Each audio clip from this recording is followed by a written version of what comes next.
La prière, l'encre de l'âme dans la tempête de la vie, ô toi qui portes le poids de tes péchés, toi que la fatigue écrase, toi que l'épreuve a meurtri, sache une vérité immuable, la prière n'est pas une récompense pour les anges, c'est une médecine pour les blessés. Même quand tu pèches, prie! Le diable te murmure, tu es trop souillé, pourquoi te présenter devant Allah? Commence par te purifier de tes fautes et ensuite prie. Mensonge. C'est justement dans la souillure que tu as le plus besoin de te laver. Allah dit, accomplis la prière, car la prière préserve de la turpitude et du blâmable. Sourate 29, verset 45. Ce n'est pas celui qui est pur qui prie, c'est celui qui prie qui devient pur. Abandonner la prière sous prétexte de péché, c'est comme refuser de prendre un bain parce qu'on est sale.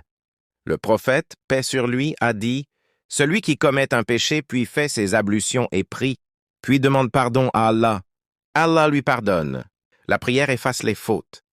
Elle ne les exige pas en préalable, alors lève-toi, même tremblant, même déchu.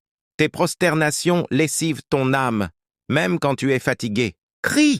La fatigue n'est pas un obstacle, c'est une offrande! Sais-tu que le prophète, paix sur lui, disait à Bilal, « Ô Bilal, fais-nous vivre par la prière ?»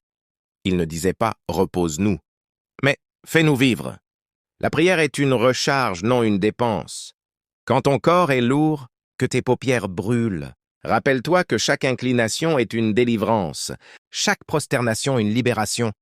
Le prophète, malgré la fatigue des batailles et le poids de la révélation, priait la nuit jusqu'à ce que ses pieds enflent.